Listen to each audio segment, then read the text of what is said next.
Voilà le programme complet, mais avant ça, il n'était pas là lui non plus vendredi, officiellement il était malade.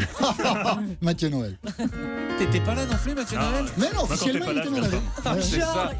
ils étaient ensemble. J'étais malade par évidemment. solidarité. Ah, c'est sympa ça. Mathieu, pendant 5 jours, la France a vécu dans l'angoisse, retenant son souffle, se demandant où j'étais passé. Oui. Ah, Ce matin, pour tous mes fans, le soulagement est immense. Oui, Maxime, moi qui suis resté en contact étroit avec tous vos fans, votre maman, votre femme et Garance, je peux vous dire que vous nous avez fait sacrément peur. D'ailleurs, l'enthousiasme débordant qui a salué votre retour ce matin dans la rédaction d'Europe 1 nous permet de prendre la mesure du vide qu'a représenté votre absence pour la station. On était tous très inquiets, d'autant que les raisons de votre absence restaient floues. Le mot syphilis a été prononcé. Par moi, c'est vrai, bon, d'accord, mais bon quand même.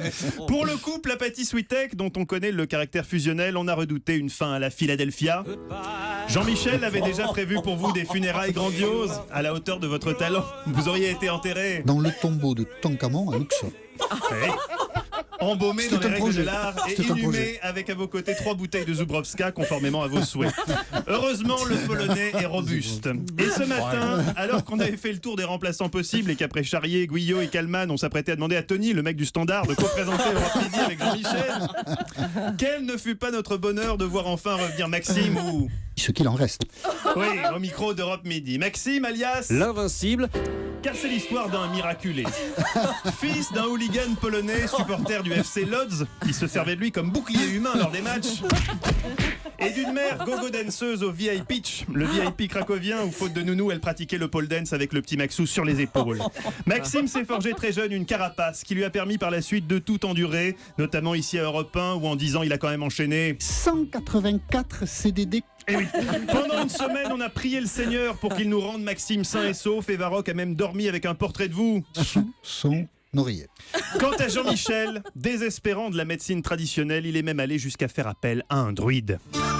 Oui, Oui, on s'est bien fait enfiler un ça, druide, c'était Mathieu. un druide, Maxime. On en était là, prêt à tout essayer pour vous ramener à la vie. Ainsi, jeudi dernier, avec la naïveté du désespoir, Jean-Michel est tombé sur une annonce du Ça, c'est druide, pas sympa, hein, du Mathieu. druide Entourloupix, qui semblait avoir pignon sur rue dans les Côtes d'Armor, mais qui n'avait en fait pignon sur rien du tout.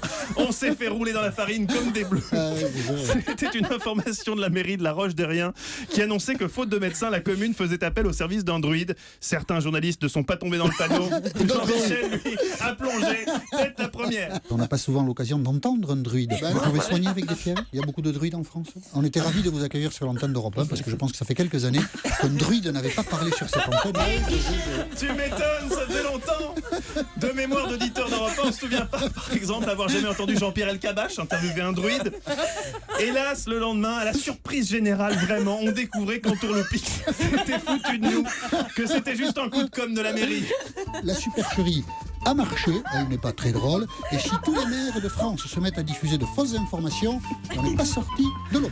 Alors la prochaine fois, Jean-Michel, faites un tour sur le site internet du druide en question, et si vous voyez qu'il arbore un chapeau comme Panoramix et qu'il pose le pouce en l'air avec un grand sourire malicieux, dites-vous que l'info est peut-être pas béton. Je dis toujours, dans notre grande série Publi, reportage et promotion discrète, la direction d'Europe 1 avait décidé que l'actu du jour sur laquelle les auditeurs devaient rebondir au 39-21, c'était non pas les arrestations à Bruxelles ou le retour de la croissance, mais le salon du tourisme Porte de Versailles, un salon dont Europe 1 était étonnamment partenaire. Un partenariat que Jean-Michel a admirablement vendu puisqu'il ne se souvenait ni du nom exact du truc, ni du lieu où ça se déroulait. À l'occasion du Salon mondial du tourisme qui ouvre aujourd'hui ses portes à Paris. Aux portes de Versailles. Oui, bref, ses portes. Ah oui, merde, c'est un partenariat européen. C'est un motif de satisfaction néanmoins, le type qui cherche à réserver sa croisière sur le Nil depuis 6 mois et qui nous appelle, qui nous appelle sur la ligne, il n'a pas appelé. Alléluia. 2 possibilités, soit il a réussi à y aller, soit il a appelé RTL pour avoir un deuxième avis.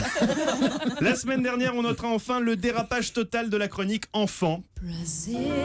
Comme chaque mercredi midi, le patron d'Europe 1, Fabien Amias, écoutait la rubrique de Benjamin Josse en préparant des coquillettes jambon pour ses filles qui sortaient du catéchisme, espérant glaner quelques bonnes idées de sortie en famille pour le week-end. Hélas, ce jour-là, Benjamin s'est visiblement un peu mélangé entre sa chronique Découverte enfant sur Europe 1 et sa chronique Découverte adulte consentant sur Pink TV. À la base, il nous avait vendu une sympathique course d'obstacles ouverte, je cite, aux débutants. Une course annoncée comme familiale et ludique et qui s'est finalement avérée plus ludique que familiale. Une course d'obstacles. Bon, il en existe beaucoup dans le monde entier. De toutes ces courses, elle est sans doute la plus familiale. L'accent est plutôt mis sur le côté ludique. Voilà pourquoi les débutants sont les bienvenus, les petits comme les grands. Vous nous rappelez où c'est? À Paris? C'est au Bois de Boulogne, au Bois de Vincennes, pardon. Je vous laisse imaginer la tête de Namias quand il s'est pointé dimanche au Bois de Boulogne avec sa petite famille, qu'il a toqué timidement à la porte d'une roulotte en demandant « Bonjour, pour la course, c'est où ?» Et qu'on lui a répondu « Bah, c'est ici, coquine !» Benjamin Josse qui travaille désormais sur France Bleu Auvergne et à qui on adresse Un petit bisou. Voilà, je vous dis à mercredi les amis. En attendant, n'oubliez pas, Eva Rock cherche toujours un mec. Eva, votre nouveau slogan pour Pécho? Quand la qualité est là, pourquoi s'en priver?